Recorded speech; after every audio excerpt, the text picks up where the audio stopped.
Welcome everyone. Yesterday we started our new chapter, set of carry forward. See, questions of set of carry forward.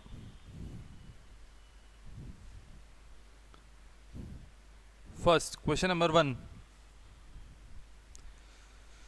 The following are the particulars of income of Shri R.P. Seth for the previous year ended on 31st of March 19.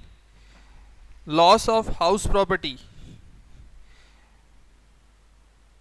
Yesterday we have written notes and rules regarding set of carry forward.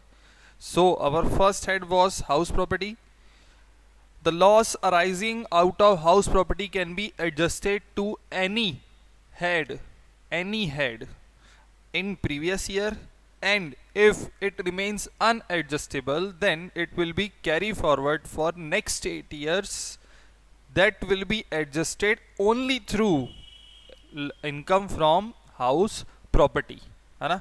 यही लिखा है हमने कि previous year में हम house property के loss को क्या कर सकते हैं, एडजस्ट कर सकते हैं. किस में से एडजस्ट करेंगे, किसी भी हेड से एडजस्ट कर सकते हैं अगर हाउस प्रॉपर्टी में एडजस्ट नहीं हो पा रहा है तो. ठीक है,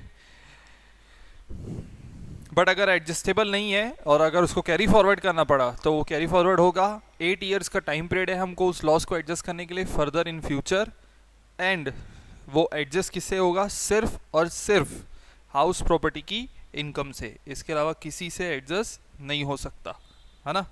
चलो नेक्स्ट देखो. Interest receive on sundry advances. This income will be recorded in income from other sources. Business income from cloth कौन से हेड में जाएगा, PGBP. Share of loss from a firm. When we have solved chapter first, that is residential status and tax liability. So while calculating tax liability, I have told you all that any share of loss or profit is not taxable on the hand of partner. On the end of partner किसी भी loss या profit पे tax नहीं लगता. किसके ऊपर, partner के ऊपर, जो उस लॉस या टैक्स का शेयर बियर कर रहा है, लॉस या प्रॉफिट का शेयर बियर कर रहा है. समझ में आया क्यों टैक्सेबल नहीं होता, क्योंकि पार्टनरशिप फर्म के ऊपर अपना टैक्स लगता है. तो जो भी इनकम डिस्ट्रीब्यूट होती है पार्टनर्स को, वो टैक्स माइनस करने के बाद डिस्ट्रीब्यूट होती है. इसका मतलब उस इनकम पे टैक्स लग चुका है. ठीक है, और ये लॉस है, वैसे भी टैक्सेबल नहीं है, इसका हम कहीं कुछ नहीं करेंगे.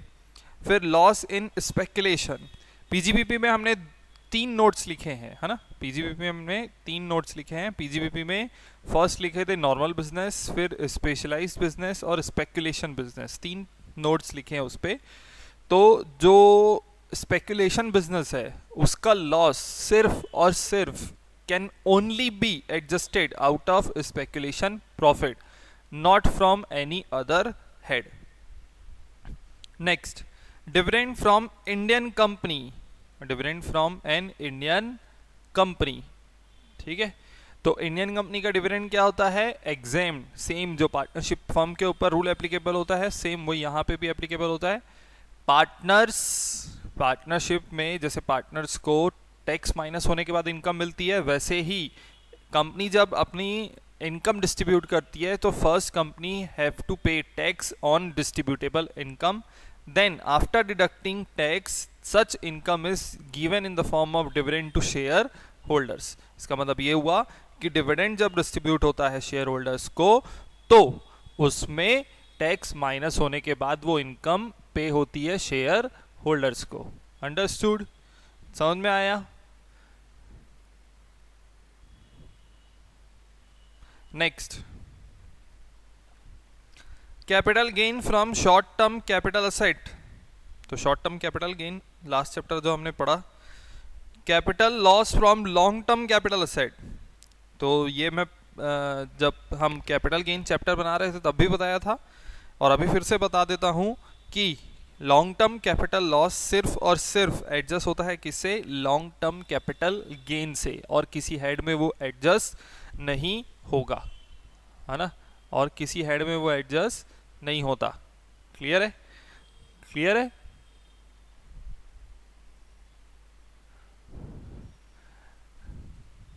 नेक्स्ट देखो,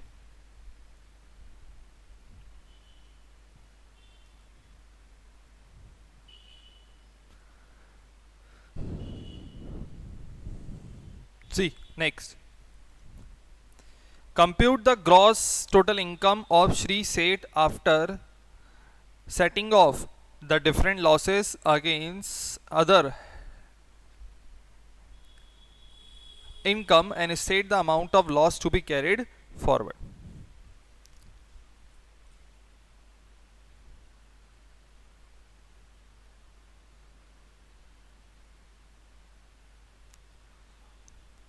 Calculation of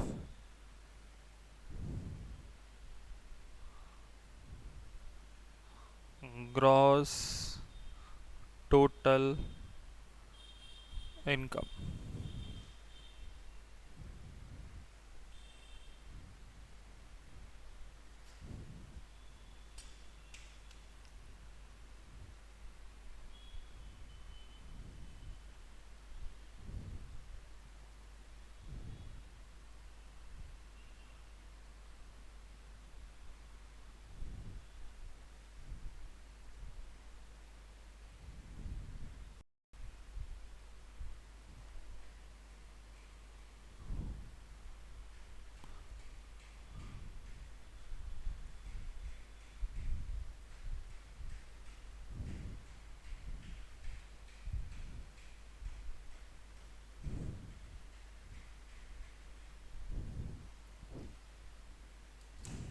See, first we will write our first head, that is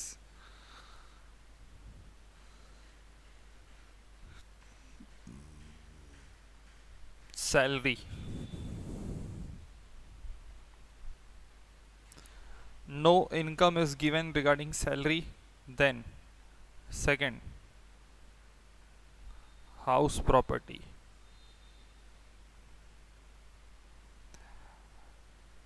her head को लिखना है रिगार्डिंग उसके अमाउंट दी हो या ना दी हो, ठीक है। अब हाउस प्रॉपर्टी में सबसे पहले आपको क्या दिया हुआ है? Loss from house property. Loss कितना दिया है आपको? 6000। इस अमाउंट को हम फर्स्ट एडजस्ट कर सकते हैं other income from house property, तो और कोई इनकम नहीं है हाउस प्रॉपर्टी की। अगर और कोई इनकम नहीं है हाउस प्रॉपर्टी की तो हम इसको एडजस्ट कहाँ करेंगे? किसी भी हेड में एडजस्ट कर सकते हैं। तो देख लो तुम्हारे पास बाकी हेड्स में इनकम है कि नहीं है। देखो नेक्स्ट दिख रहा है इंटरेस्ट 3000, उसके बाद पीजीपीपी की इनकम दिख रही है, इनकम फ्रॉम क्लोथ बिजनेस 2,70,000, तो वहाँ एडजस्ट हो सकता है ना। तो हम क्या करेंगे, यहीं पे इसको रिकॉर्ड करेंगे। क्वेश्चन बनाने का तरीका समझना, set of carry forward easy है बट प्रेजेंटेशन इंपॉर्टेंट है। जब भी आप ऐसे लॉसेस वगैरह देख रहे हो तो पहले से डिसाइड कर लो सॉल्व करने से पहले कि उसको एडजस्ट कहाँ करने वाले हो, ठीक है। और उन एडजस्टमेंट को दोनों हेड्स में लिखना पड़ेगा। दोनों हेड्स में कैसे? ये देखो ऐसे,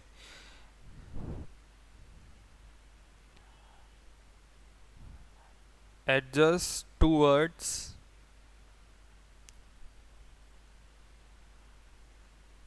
इनकम फ्रॉम बिजनेस, तो 6000 एडजस्ट करेंगे, वहां पे सफिशिएंट अमाउंट ऑफ प्रॉफिट है। यहां लिखेंगे इनकम फ्रॉम हाउस प्रॉपर्टी। 6000 का लॉस, 6000 पूरा पीजीपीपी में इनकम फ्रॉम बिजनेस में एडजस्ट हो गया, तो हाउस प्रॉपर्टी की इनकम क्या हो जाएगी? निल। अब थर्ड हेड लिखेंगे हम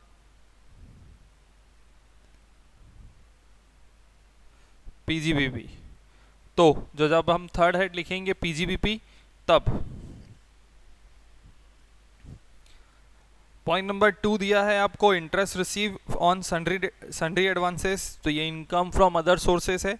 फिर पॉइंट नंबर 3 में बिजनेस इनकम दिया है।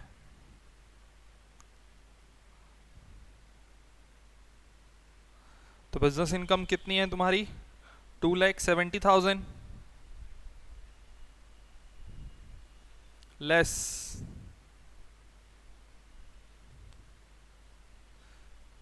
Set off loss of house property. तो कितना लॉस सेट ऑफ किया हाउस प्रॉपर्टी का 6,000। अब तुम्हारी बिजनेस की इनकम कितनी रह गई 2,64,000। नेक्स्ट, इसके बाद नेक्स्ट दिया है share of loss from the firm, so it is not taxable और इधर not calculable under the hands of SSC. Next, dividend from sorry loss in speculation, तो इसको भी पीजीबीपी हेड में ही लिखेंगे। लॉस ऑफ स्पेकुलेशन, इसकी अमाउंट हमेशा अंदर ही लिखना। अंडरस्टूड 3,200। और ये 3,200 किस में से एडजस्ट हो सकता है, सिर्फ इनकम फ्रॉम स्पेकुलेशन, और पूरे क्वेश्चन में इनकम फ्रॉम स्पेकुलेशन नहीं दिया है। तो अगर कोई भी लॉस प्रीवियस ईयर में एडजस्टेबल नहीं है तो उसको हम क्या करते हैं, कैरी फॉरवर्ड। तो यहां लिखेंगे सच लॉस इज कैरिड फॉरवर्ड, और यहां पे आ जाएगा डैश, क्योंकि स्पेकुलेशन का कोई भी इनकम हमारे पास नहीं है, तो हमारे पास कोई भी इनकम नहीं आ रही है। इस 3,200 को यहाँ गलती से भी एडजस्ट नहीं करना है, क्योंकि ये सिर्फ स्पेकुलेशन प्रॉफिट में ही एडजस्ट हो सकता है और कुछ नहीं है। ये आ जाएगा तुम्हारा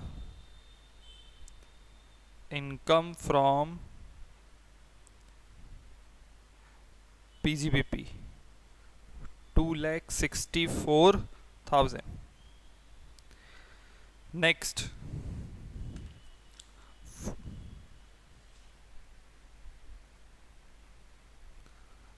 नेक्स्ट हेड हमारा क्या होगा, कैपिटल गेन।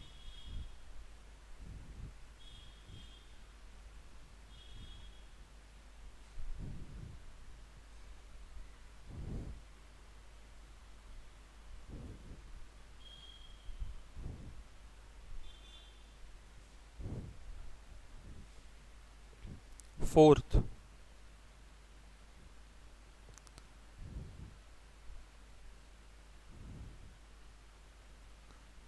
Capital gain. सबसे पहले इसमें लिखेंगे लॉन्ग टर्म कैपिटल गेन।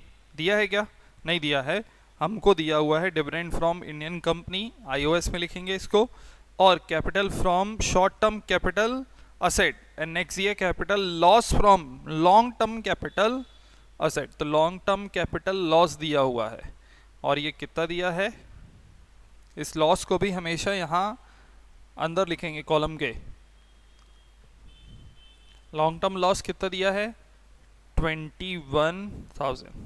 अब हमको पता है कि लॉन्ग टर्म कैपिटल लॉस सिर्फ और सिर्फ एडजस्ट हो सकता है long term capital gain, it can be adjusted only to long term capital gain, and in the given question we don't have any long term capital gain, so it remains unadjustable, therefore it will be carried forward for future adjustment। यहाँ dash अब लिखेंगे, पहले long term लिखेंगे हमेशा, फिर short term. Short term capital gain ये दिया है हमको, शॉर्ट टर्म कैपिटल गेन कितना दिया है 22,500।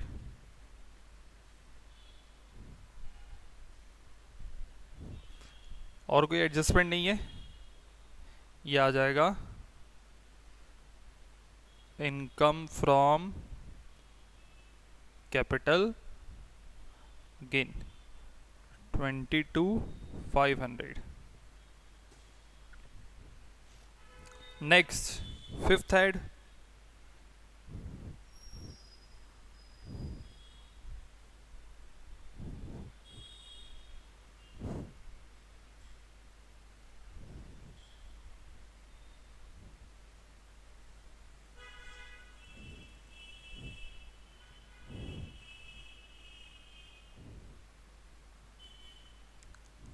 IOS, income from other sources. So point number 1, loss from house property. Point number 2, interest on sundry advances.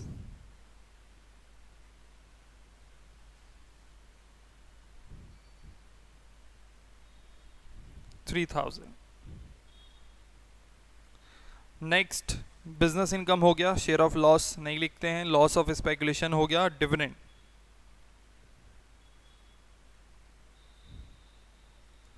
From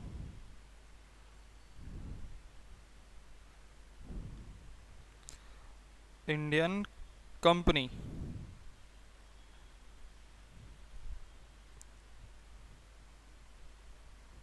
exempt, nothing else is given. Now income from other sources 3,000. Now we will get gross total income.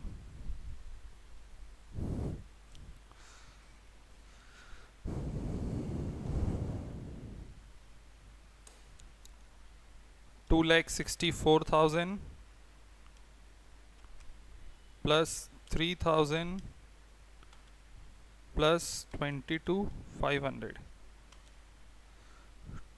2,89,500.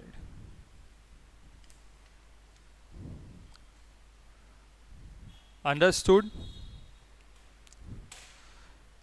The most important thing is how to proceed our question. सारा question पढ़ लो, सारे adjustment proper देख लो, decide कर लो कि कहाँ कौन सा adjustment होगा, उसके बाद फिर उसको सॉल्व करना है. डायरेक्ट सॉल्व करने बैठोगे तो पक्का कोई ना कोई गलती करोगे. जैसे इसमें हाउस प्रॉपर्टी का जो लॉस था उसको हमने एडजस्ट किया है पीजीबीपी में, तो हम उसको ऊपर हाउस प्रॉपर्टी के समय भी लिखे हैं कि पीजीबीपी में एडजस्ट कर रहे हैं, और पीजीबीपी में लिखे हैं कि यहाँ पे हाउस प्रॉपर्टी का लॉस क्या हुआ है, एडजस्ट हुआ है. समझ में आया? इसलिए पहले से क्वेश्चन देख लेना है कि हमको कैसे प्रोसीड करना है और क्या एडजस्टमेंट होंगे, कैसे रिकॉर्ड करना है. क्लियर? See question number 2.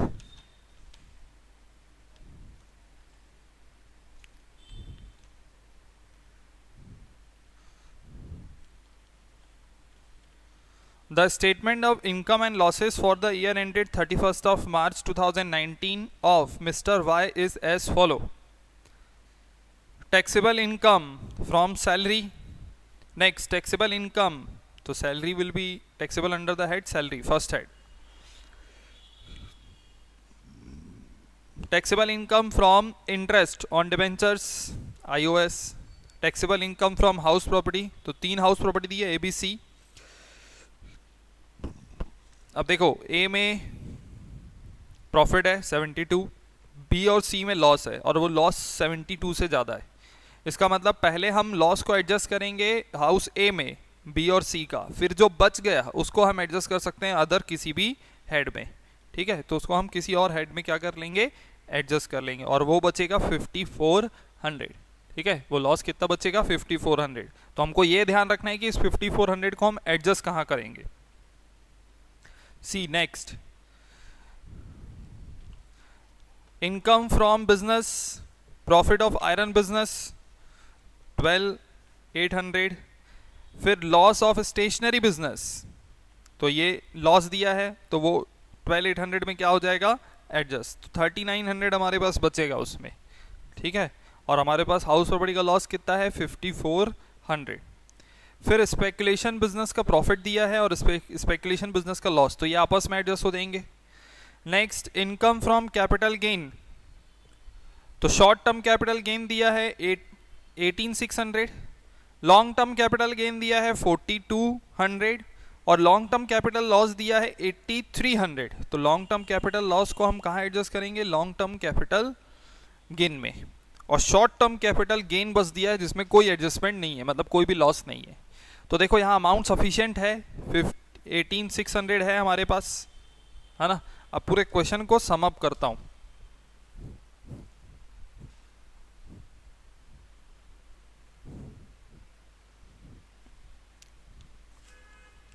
आपको रफ आइडिया बता रहा हूँ कि कैसे क्वेश्चन को प्रोसीड करना है और कैसे सॉल्व करना है। सैलरी, तो सैलरी कितनी है तुम्हारे पास, 1,16,800, ठीक है। फिर हाउस प्रॉपर्टी, तो हाउस प्रॉपर्टी में प्रॉफिट है 7,200 और दो लॉस है 3,400, 9,200। तो ये दोनों लॉस अगर माइनस कर देते हैं तो हमारे पास लॉस बचेगा 5,400 का, है ना। और इस लॉस को हम किसी भी हेड में एडजस्ट कर सकते हैं, अदर 4 किसी भी हेड में एडजस्ट कर सकते हैं। फिर हाउस प्रॉपर्टी के बाद तुम्हारे पास पीजीबीपी है। पीजीबीपी में इनकम दी हुई है बिजनेस की 12,800 और लॉस दिया है 8,900, तो ये 3,900 तुम्हारे पास प्रॉफिट बच गया, है ना। और स्पेकुलेशन बिजनेस का प्रॉफिट दिया हुआ है 10,600 और लॉस है 4,600, तो यहाँ पे 6,000 का क्या बच जाएगा, प्रॉफिट, ठीक है। फिर कैपिटल गेन में शॉर्ट टर्म कैपिटल गेन है, कितना है 18,600 और लॉन्ग टर्म कैपिटल लॉस है और गेन भी है, तो लॉन्ग टर्म कैपिटल गेन है तुम्हारे पास 4,200 और लॉन्ग टर्म कैपिटल लॉस है 8,300। तो अभी भी हमारे पास 4,100 क्या हो जाएगा, बच जाएगा। वो किसका बचेगा, लॉस का, और ये लॉस इसमें एडजस्ट नहीं हो सकता, तो ये कैरी फॉरवर्ड हो जाएगा, ठीक है, क्योंकि ये कहीं एडजस्ट नहीं हो सकता, सिर्फ लॉन्ग टर्म गेन में एडजस्ट हो सकता है और किसी में नहीं, तो ये लॉस कैरी फॉरवर्ड करेंगे। फिर अदर सोर्स की इनकम दी हुई है 7,700 और ऊपर एक आईओएस की इनकम है हमारे पास, डिवेंचर्स का इंटरेस्ट 8,400। तो देखो तुम्हारे पास बहुत सारा प्रॉफिट है जहाँ पे हम एडजस्ट कर सकते हैं एचपी के लॉस को। सबसे पहले सैलरी है, यहाँ सफिशिएंट अमाउंट है, तो डायरेक्टली हम क्या करेंगे, इसको यहीं एडजस्ट कर देंगे।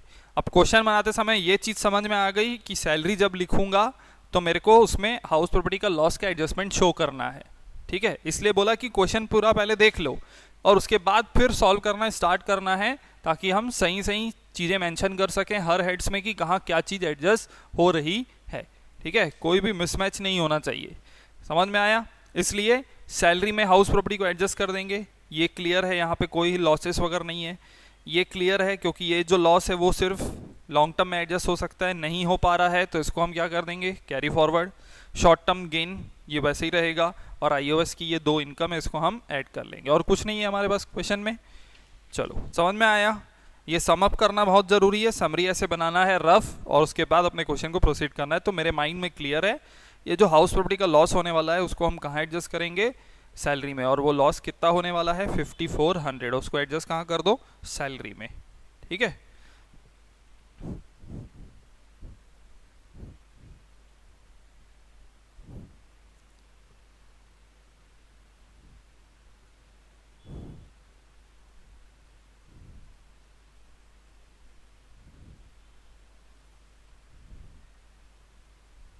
इजी है chapter,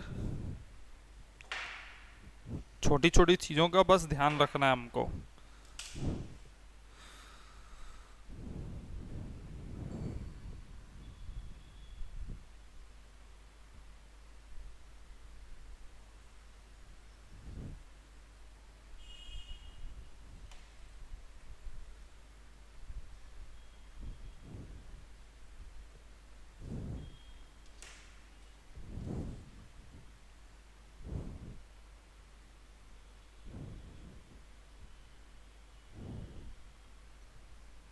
first head,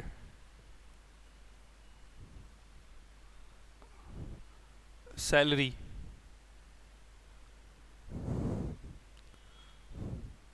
so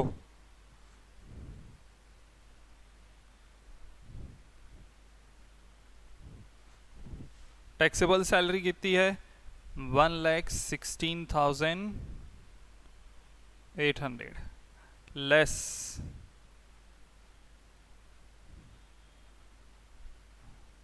set off loss from house property. कितना लॉस? 5,400। ये आएगा तुम्हारा income from salary 1,11,400।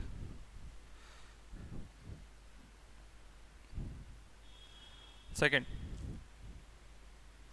House property.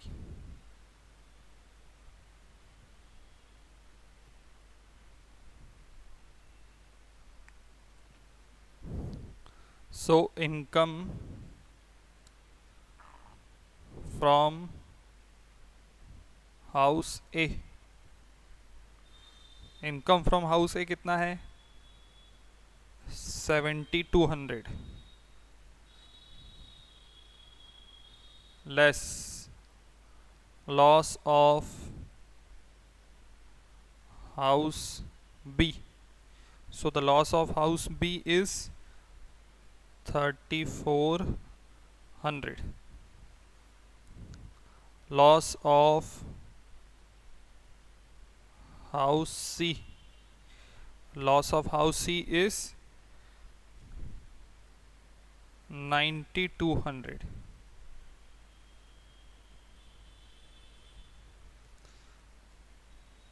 Loss from house property 5,400।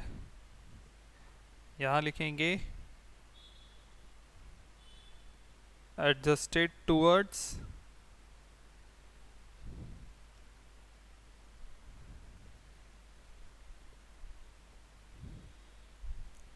Salary, salary में एडजस्ट किए ना 5,400। Now income from house property nil.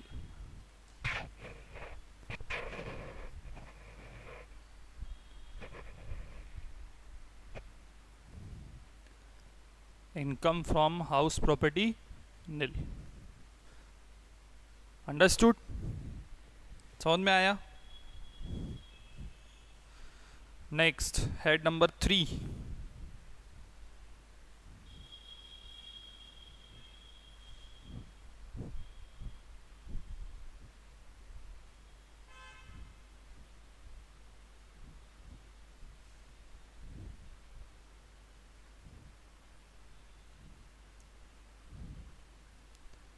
PGBP. So profit of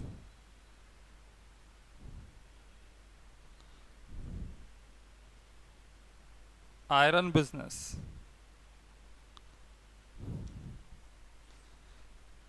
12,800 less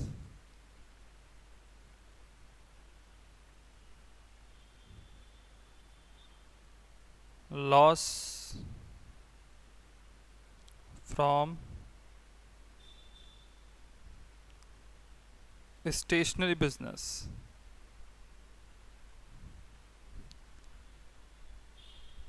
8,900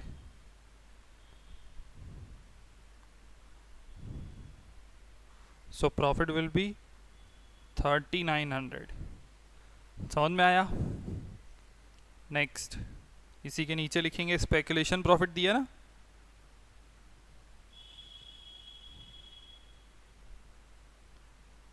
speculation profit, इसको हमेशा अंदर ही लिखना है। समझ में आया? यहाँ नहीं लिखोगे कभी भी। स्पेकुलेशन प्रॉफिट कितना है? 10,600 लेस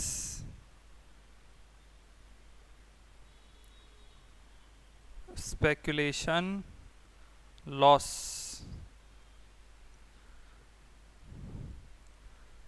4,600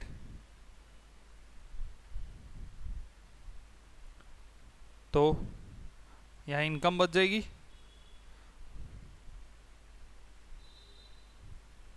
स्पेकुलेशन इनकम, इन दोनों को एडजस्ट करेंगे तो कितना आएगा यहाँ पे 6000। अगर लॉस होता तो ये लॉस को यहीं अंदर रिकॉर्ड कर दे, इसलिए बोल रहा हूँ कि इसको हमेशा अंदर लिखना है। लॉस होता तो लॉस को अंदर ही रिकॉर्ड करते और फिर हम क्या लिखते हैं, कैरिड फॉरवर्ड, क्योंकि लॉस कहीं एडजस्ट नहीं हो सकता अपार्ट फ्रॉम स्पेकुलेशन प्रॉफिट। समझ में आया? इसलिए अब आ जाएगा हमारा income from PGBP, total income from PGBP 9900।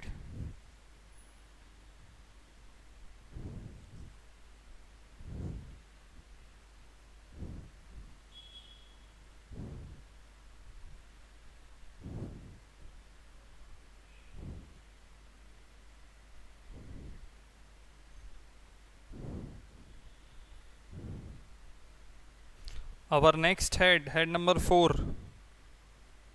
अच्छा, हेड्स के सीक्वेंस को सेम ऐसे ही लिखना है, चेंज नहीं करेंगे। Salary, house property, PGBP, capital gain and then IOS. Shuffle नहीं करोगे इसको।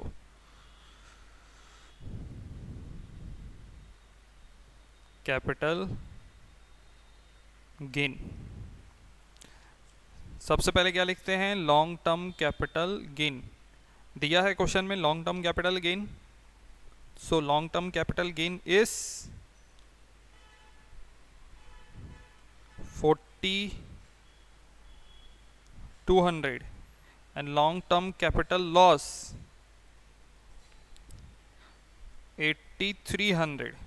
so there will be loss, तो यहाँ कुछ नहीं आएगा। ये जो लॉस आया कितना आएगा, लॉस 4100, और ये कहीं एडजस्ट नहीं हो सकता। ठीक है, so long term capital loss bracket में लिखेंगे carried forward, long term capital loss carried forward. Clear है? समझ में आया? अब इसके नीचे लिखेंगे हम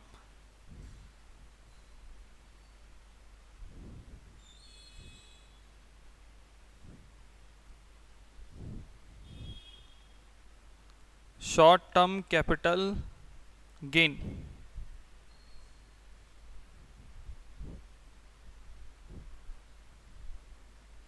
यहाँ पे 0 आएगा, है ना, नील, कुछ नहीं है क्योंकि लॉस एडजस्ट नहीं हो सकता। शॉर्ट टर्म कैपिटल गेन 18600, और शॉर्ट टर्म कैपिटल लॉस भी नहीं दिया है, कुछ नहीं है क्वेश्चन में। ये आ जाएगा हमारा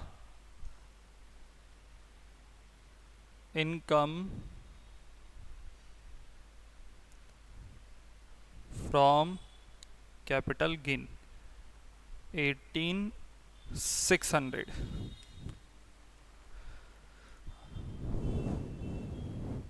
understood? Next, last head, 5th, income from other sources, IOS. So in point number 1 we have given taxable salary, second interest on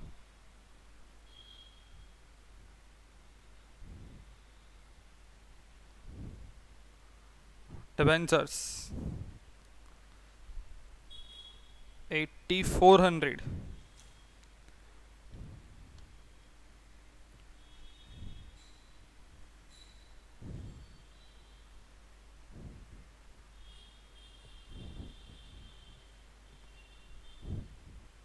and in point number 6, last point,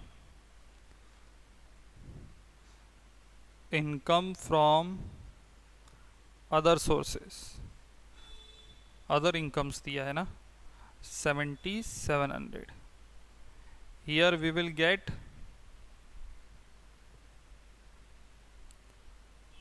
income from other sources, total income from other sources 16,100. Now last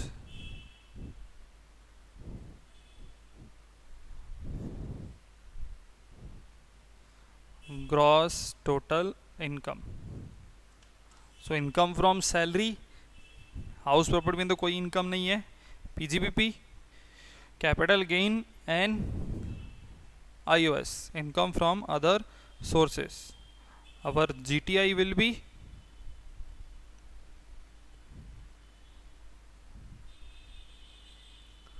1,56,000.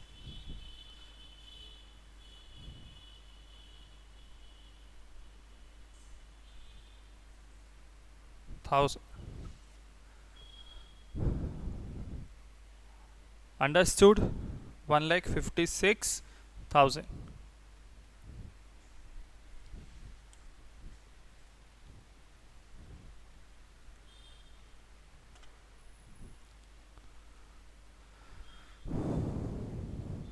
Clear?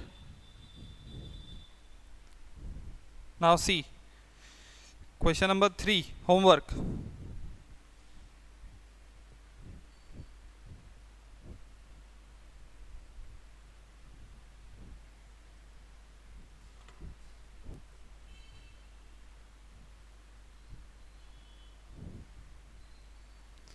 Homework question number 3.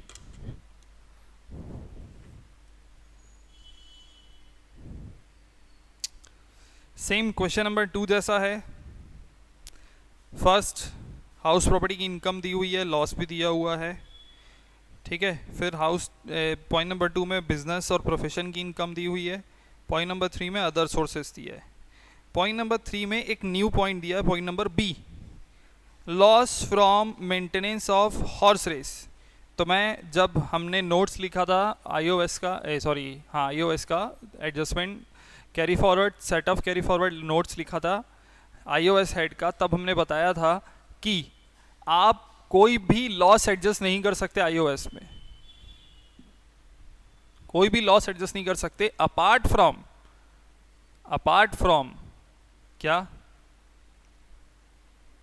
Loss arising due to owning and maintenance of horse race, है ना. तो वो loss adjust हो सकता है, वो भी किस में, सिर्फ और सिर्फ owning and maintenance of profit arising owning and maintenance of horse race, है ना. तो वो लॉस कहीं एडजस्ट नहीं हो सकता. यहाँ पे भी loss from maintenance of horse race दिया है, बट आपको ये प्रॉफिट नहीं दिया हुआ है, तो ये एडजस्ट नहीं होगा, ठीक है, ये एडजस्ट नहीं होगा, कैरी फॉरवर्ड हो जाएगा. समझ में आया. और पॉइंट नंबर 4 में लास्ट में दिया है ग्रॉस सैलरी. पॉइंट नंबर 4 में लास्ट में दिया है ग्रॉस सैलरी. तो हमने इनकम फ्रॉम हाउस प्रॉपर्टी पढ़ा है, उसमें स्टैंडर्ड डिडक्शन मिलता था 30% मिलता था. फिर 24 सेक्शन 24 में, सेक्शन 54 में हमने डिडक्शन पढ़ा है पीजी, इसमें क्या बोलते हैं, किसमें, कैपिटल गेन में, ठीक है. तो सबके डिडक्शंस हैं. सेम वैसे ही सैलरी हेड में इसमें दिया है ग्रॉस सैलरी, और हमने जो यहाँ क्वेश्चन बनाया था वहां पे टैक्सेबल सैलरी दी हुई थी. तो ग्रॉस सैलरी जब भी दी होगी, ठीक है, तो ग्रॉस सैलरी लिखोगे कितनी दी हुई है, 2,06,000, माइनस करोगे इसमें स्टैंडर्ड डिडक्शन, और स्टैंडर्ड डिडक्शन सैलरी में है फिक्स्ड अमाउंट 40,000. इसके बाद जो अमाउंट आएगी 1,66,000, ये है तुम्हारी टैक्सेबल सैलरी. समझ में आया. तो पिछले क्वेश्चन में हमको ये निकाल के दे दिया था, इसलिए हमने डिडक्शन माइनस नहीं किया है. इस क्वेश्चन में ग्रॉस सैलरी दी है, इसलिए हम डिडक्शन माइनस करेंगे. तो सबसे पहला हेड सैलरी लिखोगे तो पहले ग्रॉस सैलरी लिखना फर्स्ट कॉलम में, लेस स्टैंडर्ड डिडक्शन 40, और फिर तुम्हारी टैक्सेबल सैलरी कितनी आएगी 166. ठीक है. इस क्वेश्चन को बनाने से पहले, जैसे क्वेश्चन नंबर 2 में बताया कि पूरी समरी बनानी है, उसके बाद क्वेश्चन सॉल्व करना है. सेम काम इसमें भी करोगे. अंडरस्टूड.